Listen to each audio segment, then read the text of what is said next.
Sure, there's other sports than football, just none that really matter. Sports Around the Bar.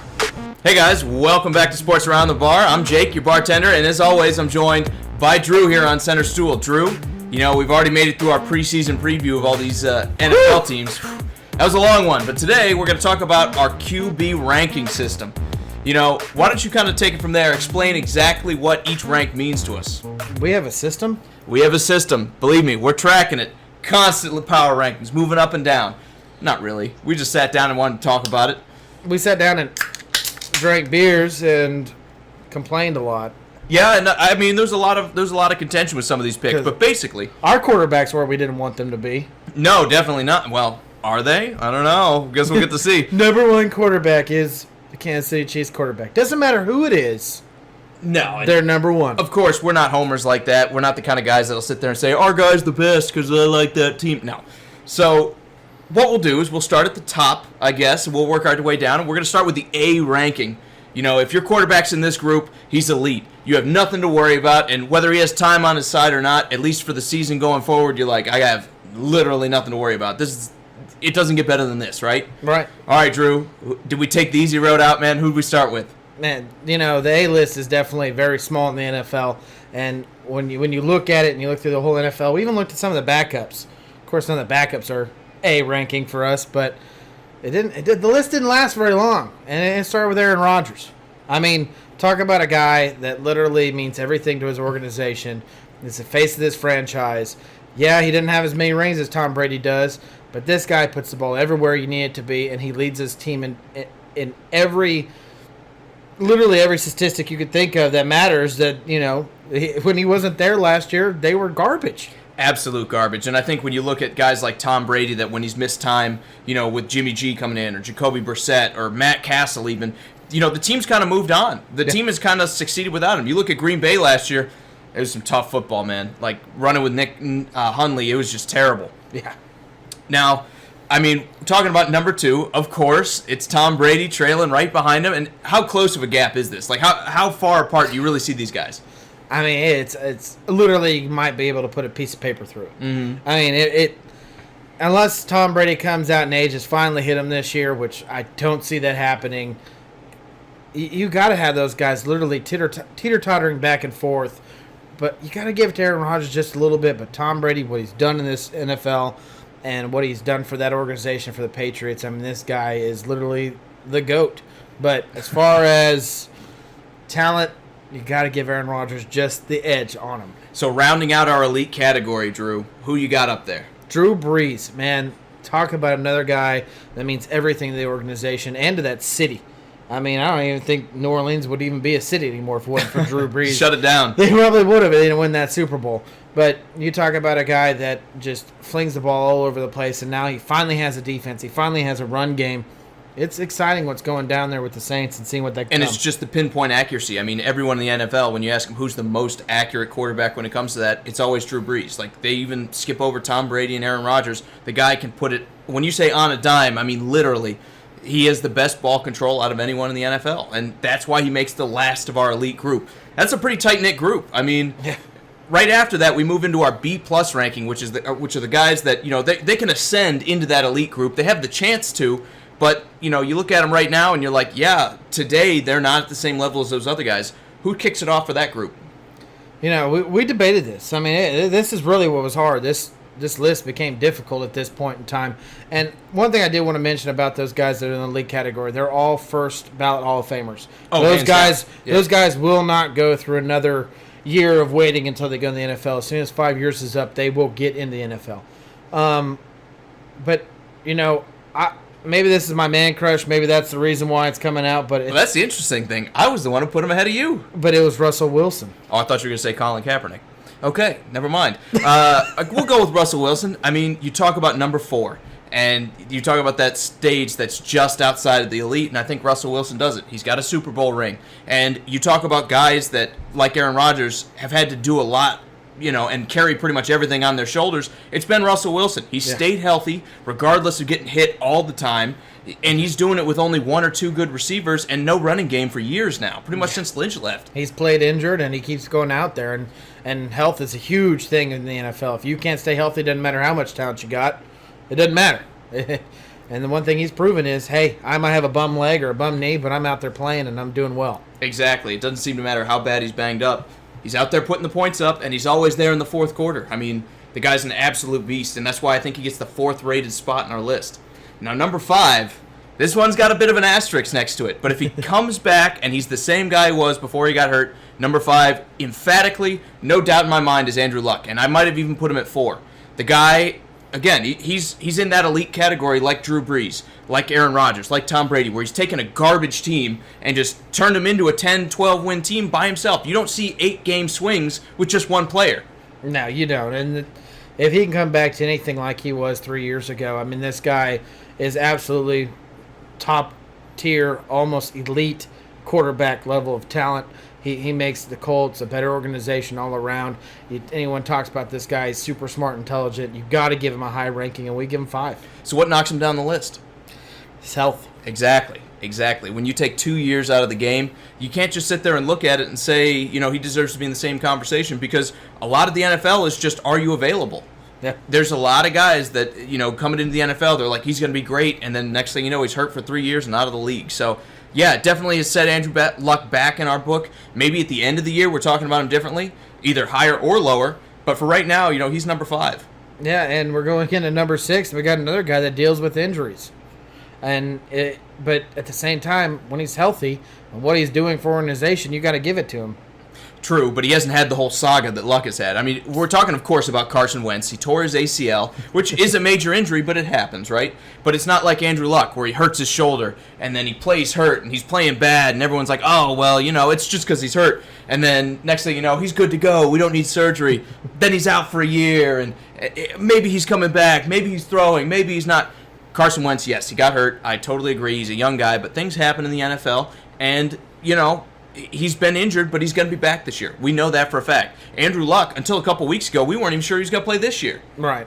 And what Carson Wentz did last year at the beginning of the year before he got injured, I mean, he was MVP caliber all over. His skill level, his play, what he was doing, I mean, he seemed to be men amongst boys. I mean, the guy was playing out of his mind, and that's why we got to rank him as high as we did. Exactly. And then number 7, again, another contentious pick here. We have Ben Roethlisberger with the Steelers. Do you put Big Ben up there with the elite guys?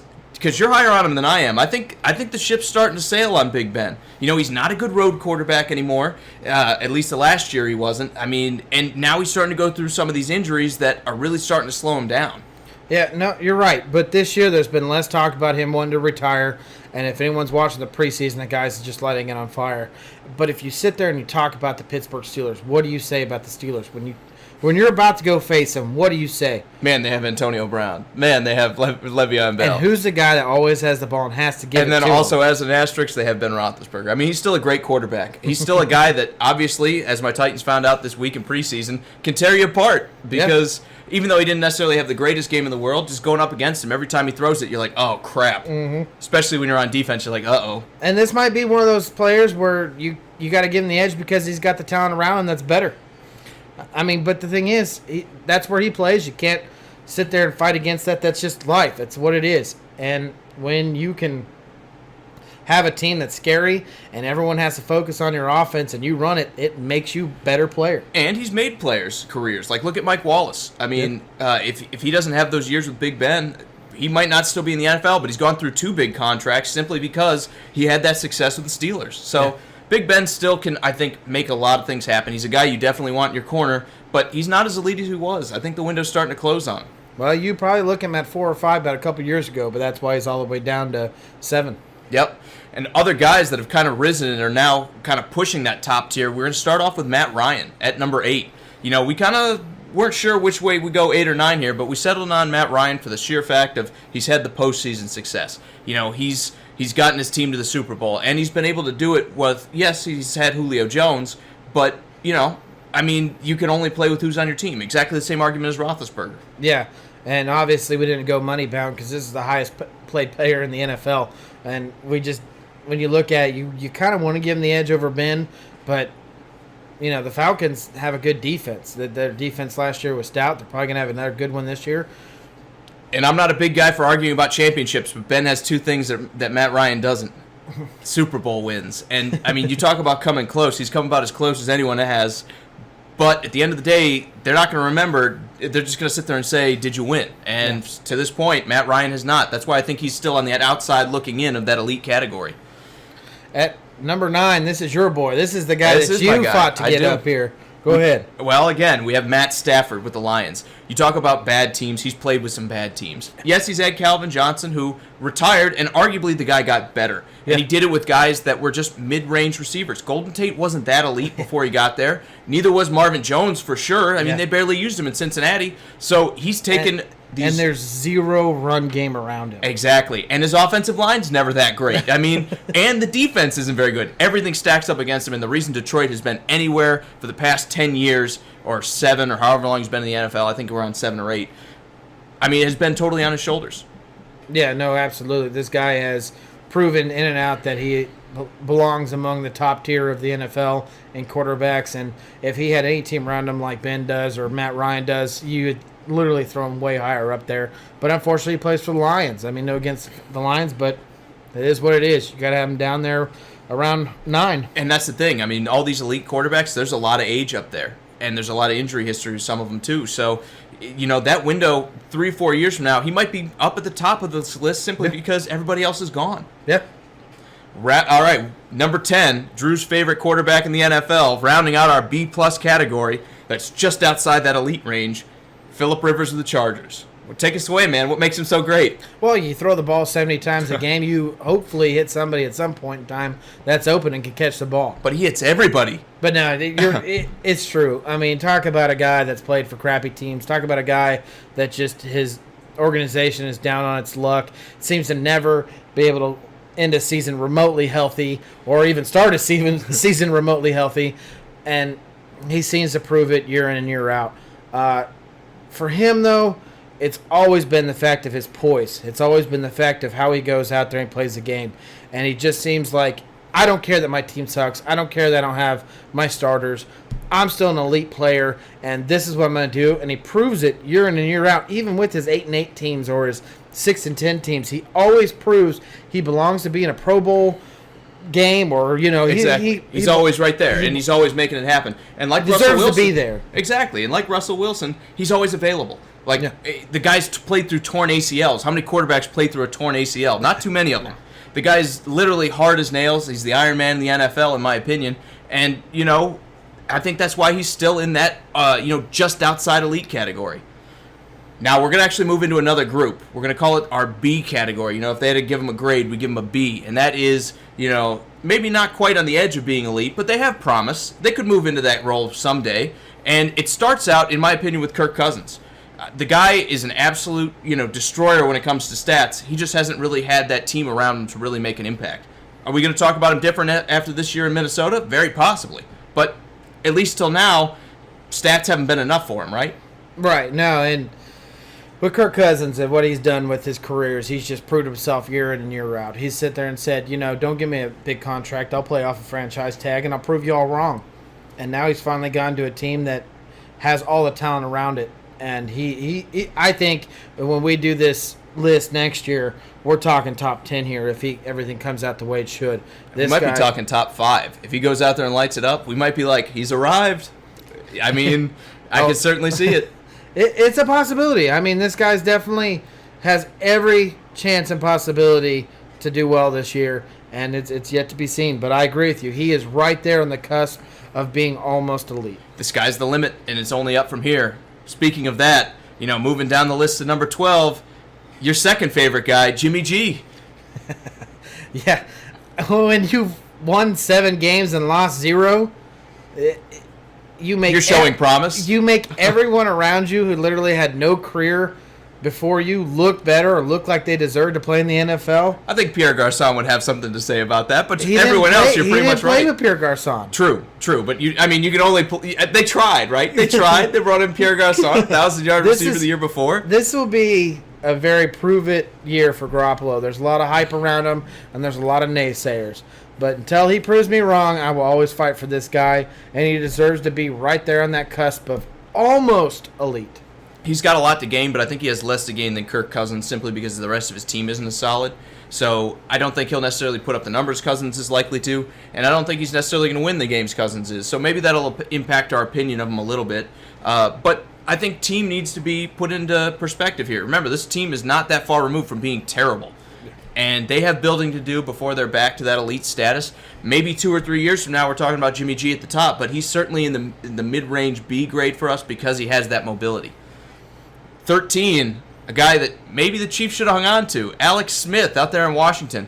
Why do you think he winds up towards the middle of our starting quarterback group? Accuracy, doesn't turn the ball over, poise, smarts. Consistency. Exactly. This guy has everything that you want in an NFL quarterback. He just has yet to find his long-term home, and it looks like he'll probably retire as a Redskin, but we'll never know. See it. And good luck to him, but he deserves where he's at, and I don't ever see him going into that elite, but he deserves to be up there. Well, I think he has a shot. Remember, last year everyone was talking about him like he's one of the best quarterbacks in the NFL, especially on the first half of that season when he came out on fire. Now, did he have a lot around him? Of course. The Chiefs have a good offense, and they look like they're going to this year too. But, that doesn't happen without the quarterback. If you put a bad quarterback out there, it's real easy to derail pretty much any kind of success you're having. So a lot of this has been on Alex Smith's shoulders. He's the perfect quote-unquote game manager, even though I hate that term, but he's the guy that you can trust to put out there. If you can field a good defense, it turns into wins. Number 14. See, I'm still on the previews. Number 14, and rounding out our mid-range B, someone I don't think should be there is Cam Newton. I mean, if we're being honest, I don't think Cam Newton should be there. But why do we put him up there? Because he had that MVP season. He's shown that greatness that he can have. Is he going to have that? No, but I think he's closer to having it than some other guys on our list. Yeah, his accuracy is the reason why he's so low. I mean, if he could shoot anywhere towards the 70% of his completions, I mean, we would have him a lot higher than this. But the reason why he's in there is, what does he mean to that team? You put Derek Anderson in there, that team is no longer good. It's not. They're all right. I mean, I think for a backup quarterback, you're doing all right with Derek Anderson. Backup quarterback is the reason why. You're talking about a different kind of fall off. But if you take Marcus Mariota and put him in there, are they any good? If you put Patrick Mahomes in there, if you put anyone else in there, are they any good? Yeah, they're still good. But that's not who they have. We're talking about who they have. And Cam Newton, he means a lot to this organization. He's big. He's hard to bring down. He can move the ball on his feet. And he does have an arm, even though it's not accurate. It is there. You got to put him up there, but I can't put him up too high. He has skills. He's been elite before, I think he still has the potential to return to that. I think it's a long shot, but he still has the chance to get back to that form. The reason I think he's still in our B category is because he's still relatively young for a quarterback. But he'll need to evolve his game. Yep. People draw the Roethlisberger comparison to him a lot because they were similar size, where they're both really big guys. But the problem is Cam Newton can't throw like Roethlisberger could when he was young. He has to evolve that part of his game because sooner or later those hits are going to start mounting up. And as you turn 32, 33, 34, you're not going to be able to run like you used to. All right, then. And then why don't we talk about number 15? Derek Carr is going to round out the top end of our B- category, where these guys are safe, but they're not necessarily in any kind of elite status. They have a lot of ground to make up if they're going to be, considered a great quarterback or an elite quarterback in this league. I like Derek Carr, and that's, and I don't like the Raiders, but I do like him. But his issue is, the reason why he's there is his health. He has yet to prove that he can play a whole season. And when your most important player is on the bench, it doesn't make you elite. No, absolutely. And, availability is a huge thing. He looks good when he's out there, and I'm excited to see what he can do with John Gruden. I'm not crazy about the John Gruden head coach experiment or whatever you want to call it, but I think it's got potential, and I think they've brought in a lot of weapons to help him out. 10 years of experimenting. Yeah, well. They're invested, right? He's not going anywhere. But Derek Carr deserves to be here because he's young, he's up and coming, and he's shown those flashes of greatness that can absolutely make him a great quarterback. He's closest, I think, out of any one of these group of actually moving into that elite status. Now, who's right behind him? Deshaun Watson. And why do we have him down here? Because it's still really early. I mean, I know everyone's going to sit there and say we had Jimmy G ranked higher and everything. True. But Jimmy G played more games. Jimmy G didn't lose. And Jimmy G, I mean, he did it with a lot less. He didn't have DeAndre Hopkins to throw to. Let me say that. He does not. But you go back, you look at the games Deshaun Watson played. He played against the Patriots. And if anyone watched that game last year, they should have won it. Minus some fluke calls by referees and Tom Brady's magic, the Patriots should have lost that game hands down. Anytime a rookie takes a team like the Texans and goes against the Patriots and almost wins that game, you got a lot of eyes on you, man. That guy played really well, and if he could do it again, you got to keep him up there high up. You got to keep him high up there. He's looked phenomenal, but the problem is, so did Vince Young for his first 8 games. So did RG3 for his first 8 games. You need to really show that it wasn't just a fluke. And usually, now that teams have a little bit of tape on you, this is where the rubber really meets the road in the NFL. He's still got a lot of upside, and that's why we have him at number 16. Now, 17, another point of contention for us. We have Jared Goff of the Rams. You think he's got that upside potential? I mean, I'm a little less high on him, I think. I actually think I'm a little bit higher than what we have him, and the reason is because what he did last year. Now, it wasn't great. His stats weren't off, they weren't through the roof, but this guy did really well. And what do you say whenever I bring that up about Case Keenum? When he was playing with Jeff Fisher, you're like, oh, no, that doesn't matter. Same thing for me with Jared Goff. I mean, you're right. It does matter, and I agree it matters, but he's playing with Sean McVay. He's playing with the guru. The guy is going to be able to get the best out of any one of his young quarterbacks. I mean, I think it's pretty obvious at this point the experiment has succeeded out there in L.A. You never know. Chip Kelly had success his first year, but, I mean... It needs to go to a second year, but yeah. I agree. We need to see more out of Jared Goff, and we need to see more like year 2. The question will be, is he going to regress in that Sean McVay system now that there's some tape on him, or is this where he takes a step forward, where he moves up further into our group up there with Carson Wentz, where he was drafted his draft buddy?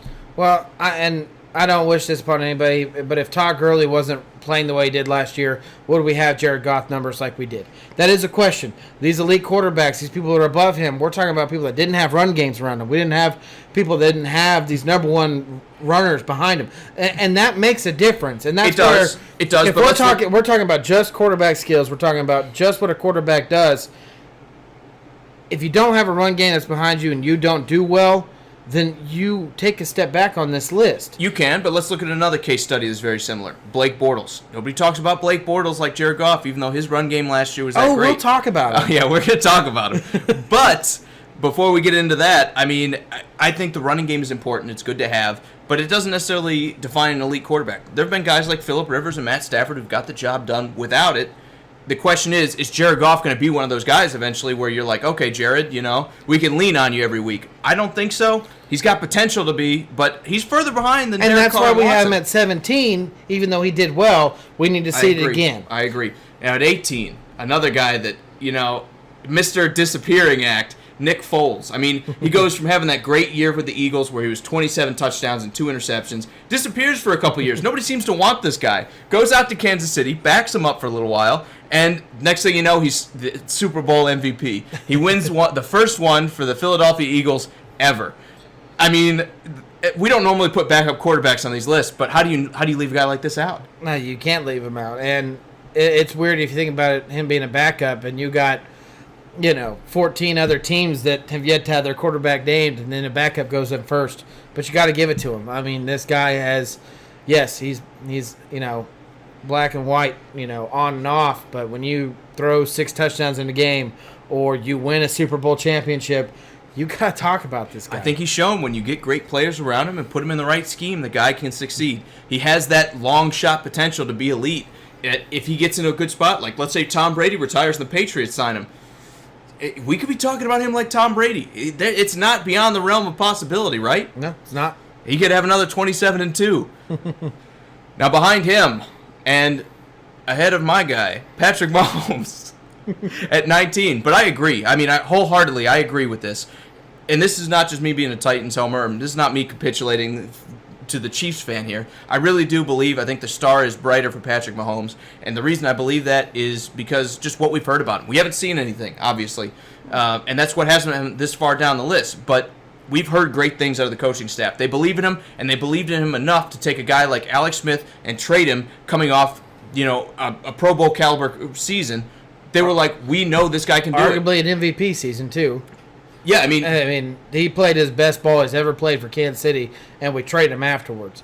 But we did see him. We did see him. We saw him for one game last year, and he went against a really good defense. He did.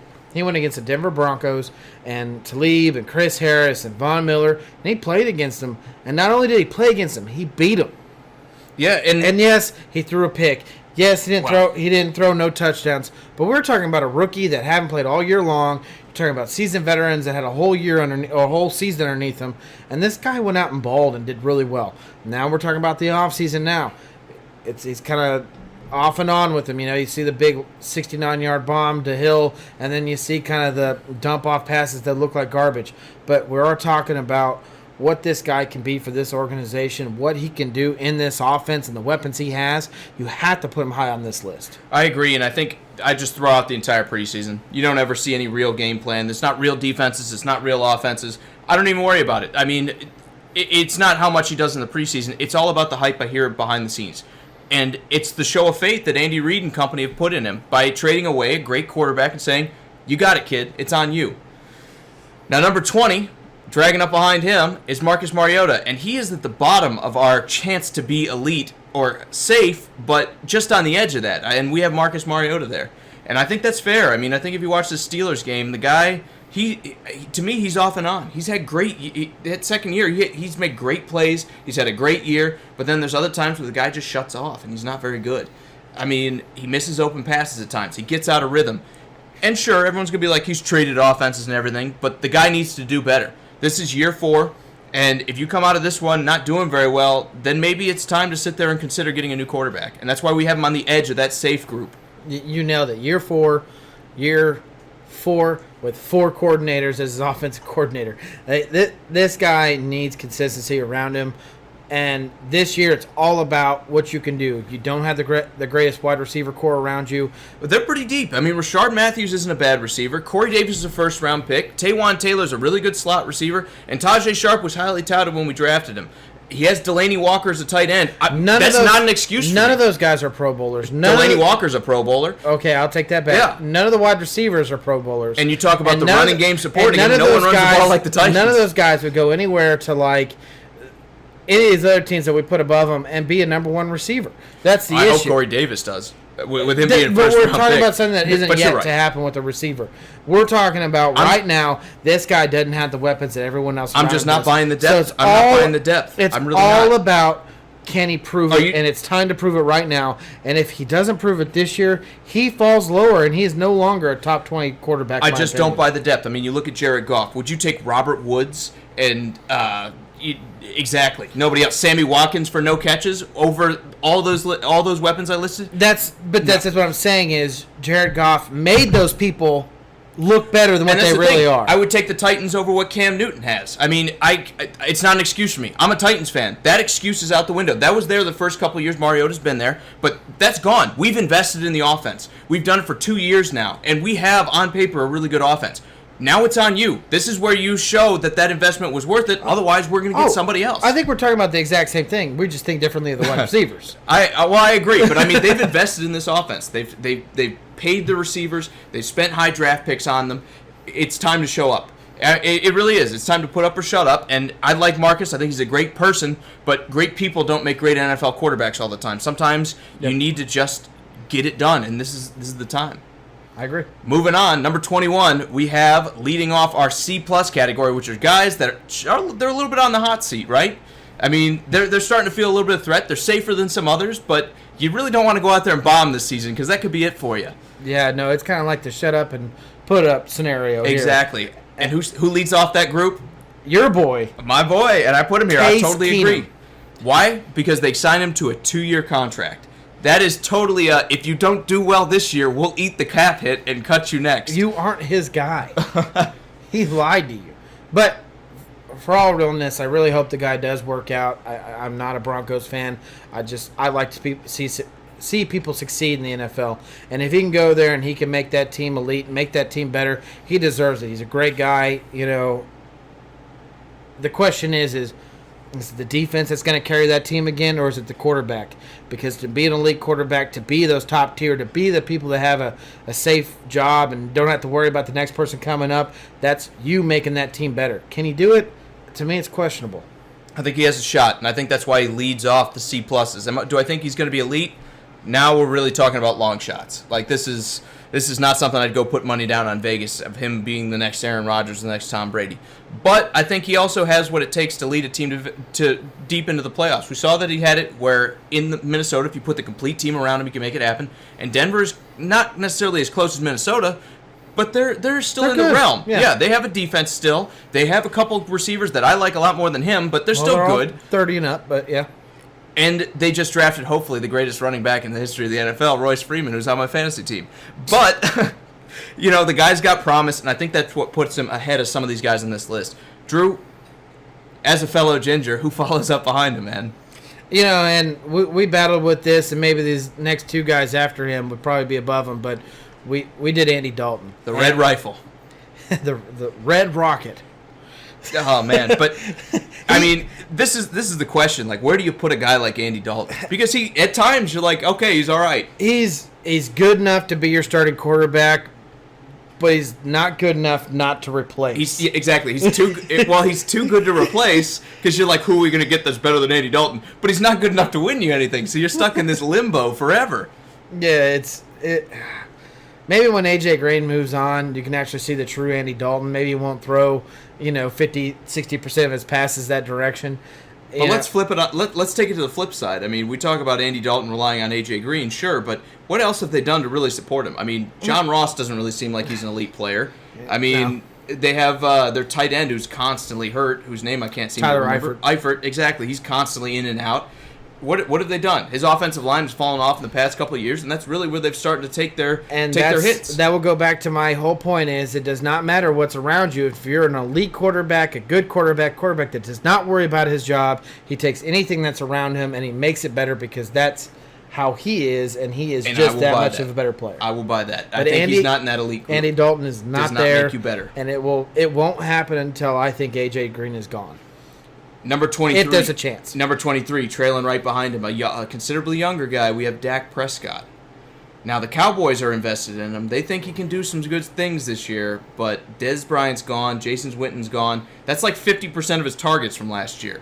That's a pretty big hit. What do you think we see out of this guy? It's a prove-it year. And I think last year was too. And I think last year kind of showed what Dak Prescott is. It's if not everyone else is firing on all cylinders, Dak Prescott can't do it himself. He's not 100% unless everyone else is 100%. And that's why Dak Prescott hits this low. Don't get me wrong. Can he be there? Possibly. There's a small chance he could be there. But if he's always relying on everyone else to make him better, he's not going to do it, and that's why he's this low. And he's always had a great offensive line. We haven't seen him play with the adversity of some of these other quarterbacks where their offense has fallen apart. He's had Zeke Elliott for a year here, and then most of last year as well. I wouldn't say it was a full year last year with the suspension, but the question is, I think Jerry Jones really kind of signed him more of a get-out-of-jail-free card with this year without being able to bring in any wide receivers. Dez is gone. Jason Witten's gone. I think regardless of how bad he comes out and looks, the excuse will always be, of course he looks bad. You got rid of all his receivers. And who did you bring in to replace him? No big names. So unless they get great support out of guys like Allen Hurns, which is possible. I mean, again, we're talking long shots, but it's not beyond the realm of possibility. Right. I really think that no matter what happens, Dak Prescott's going to be overlooked this year, and everyone else is going to take the blame. 24. We're going to go to another young guy. We have Mitch Trubisky, and I think a lot of this kind of bends on us not knowing a lot about him, right? Yeah. And don't get me wrong, he played last year, but when you look at a young quarterback like that and the weapons he has around him, not necessarily just last year, but more this year, we want big things from him. Until he proves it, he's going to kind of be down there below. He's going to be a little bit lower than everybody. I think this is the number one guy on my list when I was doing this where I wish he would have been a little bit higher. I think he should have been maybe right next to Case Keenum because, like you said, we don't know enough about him. And this year's going to be prove it. And when you look at last year and you look at how he played, he did really well. I think he did really well for what he had around him. but it's time for you to make everyone else better because you're playing. And even though those guys are in the prove-it category, they're definitely safer than some of the guys that are about to trail behind them. I think these are guys that if you totally bomb and you have a terrible year, you're probably gone. But if you show some shine, anything, it can be 3 weeks out of the year where you have good games, they might sit there and say, okay, well, maybe we can retool, change this team up a little bit and make it work. And I really see that as a Mitch Trubisky thing. I don't think necessarily with what they invested that we're going to see him moved out right away, but Matt Nagy might be sitting there whispering under his breath like, yeah, I need somebody else. I didn't draft this guy. Exactly. And I think you need to see more than 185 yards out of Mitch Trubisky. You need to see him be able to put up 300 yards in a system that Matt Nagy's going to run because he likes to do the air raid and run game. And he has every possibility and chance to do it this year. It's time to prove it or shut up. Exactly. And then number 25, I mean, we have Tyrod Taylor, a guy that he's kind of worked his way up the list here recently because even a couple years ago in Buffalo, I would have said it's time to move out. I mean, he's definitely lower on the list. But, you know, he took the Buffalo Bills, that was pretty much a depleted offense, to the playoffs at least. Sure, he needed some help out of a guy also in the C-plus category range, Andy Dalton, but he got it done. And at the end of the day in the NFL, that's what matters. Did you get it done? And he did. He's a guy that can take care of the ball, and even though he's kind of like Mitch Trubisky where he's not putting up huge passing numbers, he doesn't turn the ball over. He doesn't make a ton of mistakes, and it's going to be on him in Cleveland to really game manage and let the defense do the dirty work, I think. As we're going through our list, one thing you'll notice is we're not doing rookies. We're gonna go ahead and leave them out of this list, but we're not acting like they don't exist. And we're talking about, is this quarterback going to be your future? Is this quarterback what you want? And Tyrod Taylor, as much as I like him and how he plays the game, and he doesn't turn the ball over. He's not high flying. He's just puts his nose down in the book, learns the game system, and goes forward and goes. But Baker Mayfield's there, and he is going to win that. He's going to win that spot at some point in time, and Tyrod Taylor just doesn't have enough skill around him to make Baker Mayfield wait until he's retiring or moves on to a different place. And that's why you have a guy like him so low. Well, I will agree with that. I think if Tyrod comes out and let's say he wins 8 games for Cleveland this year, I think you see Tyrod playing. If he stays healthy especially, you may see Baker Mayfield ride the pine a little bit longer than he wants to, regardless of what he looks like. Because when you're Hugh Jackson, you got to start putting some wins on the board. You got to start showing some improvement. So if a guy like that can put 7 or 8 wins up there for you, and they can, they're building the running game. They have a good line on paper. They brought in some receivers. I mean, this team looks like it's ready to succeed. If Tyrod can take care of the ball, you might still see him next year as a starting quarterback, and that's why we have him in the C-plus category. And you're absolutely right, and I'm not disagreeing with that, but I guess the question to you is, if you had to start an NFL team today, would you take Tyrod or would you take Baker Mayfield? Long term, I'd take Baker Mayfield, but if I needed to win this season, I'd take Tyrod. I mean, and that's what we're talking about. Hugh Jackson needs to win the season because you have another 0-16, 1-15. You know, patience only goes so far in the NFL. In my opinion, he already kind of escaped the guillotine this offseason, having 1 game and 32 tries. So if you have a guy that's actually rolling and he's getting you 6, 7, 8 wins, you need to keep him because if Baker comes in there and he's not ready for it, you just lost your job. You have to go with who's safe. Speaking of safe, this is going to round out the last of the, on the bubble but not really kind of category, and that is your favorite player, Jameis Winston. Now, you wanted him a lot lower than this, Drew. Why is that? You have him at 26, and I literally questioned you when you said it. It's not just his playmaking ability, it's also his off-the-field decisions. I mean, when you talk about a quarterback in this league, you want him to make the best decisions on the field and off the field. He is the face of your organization, and he seems to flop every time he has to have a big decision in front of him. And now let's talk about on the field. Every time I see this guy play, when he doesn't have pressure around him, he looks amazing. But as soon as the pressure gets him, he looks like a scared, lost child. Well, it's almost like he's trying to make too much happen, right? I mean, he'll sit there and make the bad mistake. He throws the ball pathetically up in the air. It makes no sense. No, it does, and it comes from that whole, whether you want to call it a winner's mentality or always trying to make something happen. And sometimes it works out. Sometimes he makes a great throw, and everyone's like, wow, that was awesome. But like you said, he has the off-the-field issues. He has the turnover issues. The seat's getting a little hotter for Jameis Winston. That being said, he's going to be there next year because they're going to pick up that 5th-year option. It's going to be cheap and comparatively to other top-end quarterbacks. And then they'll say, okay, we'll just wait till we get the right pick and we'll take a guy to replace him. So, do I think he's He hopes necessarily that safe? happens. Do I necessarily think he's safe? No, but he's a lot safer than some of the guys behind him. And I think that starts with number 27, Eli Manning. He's going to round out the first guy in our C category, which means the seat's getting pretty hot. Like, you need to perform, otherwise, I mean, you're really going to be out in the street. 7-9, 6-10, that might not be good enough to save these guys' jobs, and it starts with Eli Manning. Yeah, as much as I would like to put his 2 Super Bowl winning championships up there a lot higher and say, hey, this guy's, a lot better than what we're putting him. I don't know if you guys watch him play in the NFL, but he just it's not been up to par. It just seems like he doesn't belong there. The team around him is not one of those teams where the team around him made him better than what he is. And don't get me wrong, when Eli Manning came out, I probably would have took him for the Chiefs quarterback. But now would I? No way. Not a chance. This guy, this is it. I mean, in my opinion, if he doesn't prove it, the Giants might move on from him. There was talk about it this year. There was talk about them trading him to Jacksonville last year for Blake Bortles. The question is, what does Eli have left? How much passion does he have left? Because he's kind of like a Jay Cutler for me, where the guy seems to be just okay with quitting halfway through. And when you quit like that, your teammates quit on you too. And he's running out of rope. He really is. In New York, he's running out of time. 27, bring him to a close the 28. short list. I'm sorry, 28, you're right. I'm going to start that over. Okay. Remember, it's always one ahead now. Yep. Good call. Ready? Yep.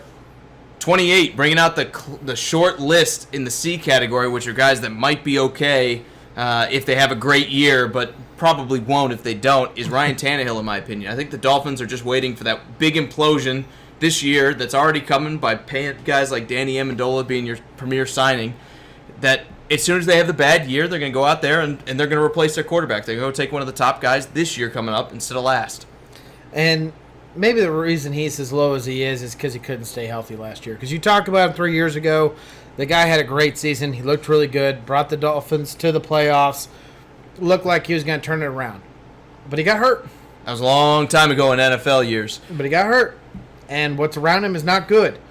So he literally needs to have a huge other breakout season to make himself still the quarterback of the Miami Dolphins. It's going to be a struggle for him, and I think that's why he's that low in the list. And Adam Gase is going to be looking to prove it. I mean, he's a coach that's hasn't had a lot of success down there in Miami. He's going to be hungry to get a guy in there that can get him some wins, and if Tannehill's not the guy, I don't think there's going to be any kind of hesitation to get him up out of there. Yeah. All right, let's talk about our C- category. These are guys where the seat's getting hot, man. Like, the seat is already hot. Yeah, like it's on fire. You're pretty much you're playing for your job here. You really are. I mean, it could be a week-to-week thing where you lose it, and I think that starts out at number 29. We talk about Joe Flacco. Any week, you might see Lamar Jackson actually get the start over. And not necessarily because Lamar Jackson's the greatest thing ever, but because I think the Ravens have kind of put that statement of intent that, hey, Joe Flacco's done. It might even be RG3 if they keep him. I mean, Joe Flacco is sitting there and he's going, we gave you all this money. You had a big contract, and you literally did not prove it for us. We put you weapons around you. Yeah, your run game wasn't great, but you still had people around you. And it cost our defense. I mean, it really did. The defense has taken the step back. But they've always had a good defense, too. They've been good, but can you imagine if they were investing that money they gave Flacco into the defense? They could be elite again. Yeah, we'd be talking about them like we talk about Denver, where not necessarily they're fly under the radar, but they're good. But instead, they're like, this is that defense that whenever they come up, you're like, oh, I got to play them in fantasy. Yeah. I mean, they've always been a good defense. They're going to continue to be a good defense, but it's cost them signing Joe Flacco. It has. And I think the Ravens have finally woken up to that, and they're like, look, we've paid you this money. We haven't got that kind of return out of you. So it's time to go get someone who we will. Is Lamar Jackson that guy? Probably not, with Ozzie Newsome moving out as their GM. I think that was a terrible mistake for that guy's career. When I say Jackson's career. But, whether it's Jackson or whether it's someone else, I think Joe Flacco's not got long. Yeah, no, I agree with you. And number 30, Sam Bradford, Mr. Journeyman quarterback that seems to always get that big contract. I mean, the seat doesn't get much hotter. 1 year, prove-it deal for Arizona. They already drafted the young guy behind him. It may not even matter. I don't know at this point that he can save it. I think he has a small chance, which is why we put him in this category. But do you think he can save it? Can he salvage it at all? 1 year, $20 million. It's a lot of money, but the 1 year, that proves it. You are literally a bridge quarterback. The only way that you're going to save this is you go and bring me the playoffs, bring me all the way to the NFC Championship. I don't think it needs to be quite that far. If you go out and get 10 wins instead of 8, I mean, this team was an 8-8 team, and they've only lost. We talked about them last time as projecting to have 2 wins. You don't trade away your future and draft picks for Josh Rosen at number 10 without that quarterback being gone. He would literally have to go all the way to the NFC Championship. I'm not saying the Super Bowl. You think so? Yes, he absolutely would. I think they'd be a little sign lenient. him again, and maybe Josh Rosen's on the trading block. But no way. This is not going to happen. The team around him isn't going to happen. He's on a very hot seat. Look, they have an old team, and that team is only getting older. Their window is certainly closing for any kind of challenging spot. If Sam Bradford can show some kind of improvement or, again, push a playoff spot, maybe they'll sit there and say, we'll take Josh Rosen and try to treat him like Aaron Rodgers, where we give him a couple years to mature. We give him a couple years of learning the same type of offense, because they've had a coaching change. I mean, we'll get him ready, and it'll take a couple years. That's what can extend Sam Bradford's career here. Do I think Sam Bradford's going to wind up somewhere else? Yes, I do. But do I think he's necessarily totally dead in the water in Arizona, like nothing he can do will save his job? No, I think I could see another 1 or 2 year extension with him. No. Only gets hotter. Blake Bortles down there in Jacksonville. I mean, we're talking about Hades here, right? The guy is absolutely on the hot seat. He's in his 5th year of his contract, if I am correct, and this is it. This is one of those things that they were talking about getting rid of him last year. And maybe if you didn't have Blake Bortles last year, maybe you would have beat the Patriots. I mean, it's hard to say.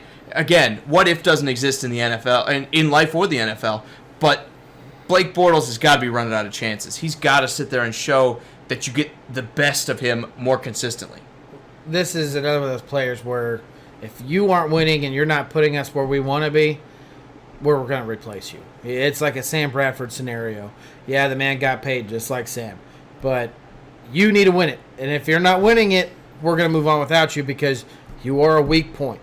And unless he comes out and throws the ball over the place and doesn't turn it over, which I don't see happening. And this is a younger defense. We're not talking about Arizona. He's going somewhere else. He's going to back up somebody else somewhere.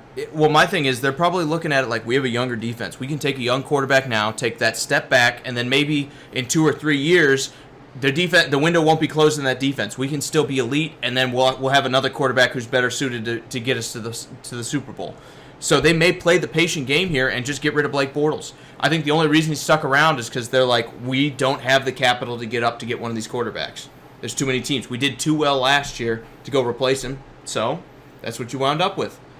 All right, Drew, we finally got down to the bottom. We're talking about the F category. I mean, these guys, nothing could save them. Probably not even a Super Bowl. I mean, we're talking about guys that they're probably on their way out the door. And I think it starts with number 32, Josh McCown. And Josh McCown isn't just because of his playing, isn't because of what he has around him, isn't because of anything he's done on the field. It's his age. The guy isn't a Drew Brees. He isn't a Tom Brady. He hasn't been playing at an elite level his whole career, and now he's going to that older age where they're kind of like, are you worth the investment? He's 38 now. Yeah. Are you worth the investment? And he's not. And he is a bridge quarterback. He might not even play this year. Sam Darnold might play week 1 for all we know. It could be, speaking of bridges, our number 33 quarterback, Teddy Bridgewater. I mean, another guy that I think his head is on the block, that when you draft a quarterback that high and you have a team like this that's still building, they don't necessarily need any kind of production. Yeah, both these guys are just bridge quarterbacks there to show the young quarterback how to play the game so he can move forward. If these guys plays it, it's going to be just a couple weeks. And that's it, in my opinion. I think Bridgewater has more to play for than McCown does, because McCown, if he loses this job, he's probably going to retire. Bridgewater's auditioning for his next spot. I mean, he's going to go out there. He's going to be motivated. Even if he won 10 games, though, I think they're going to give the reins to Sam Darnold because their team isn't really ready to be where it needs to be. Yep. So when you talk about hot seats, I think it's all pretty much written off of these Jet quarterbacks. And number 33, we put him on this list to kind of include him. Just out of respect to what he's done last year. Jacoby Brissett with the Colts, I don't really see it. Like, if he's the long-term deal, I don't see him really being the guy that they're like, okay, well, we'll build around him. He's another one of those bridge guys. Yeah, he definitely is. And they traded for him. And that should have been some sign like, hey, we have some faith in you. But if anyone watched the Colts last year, it was miserable.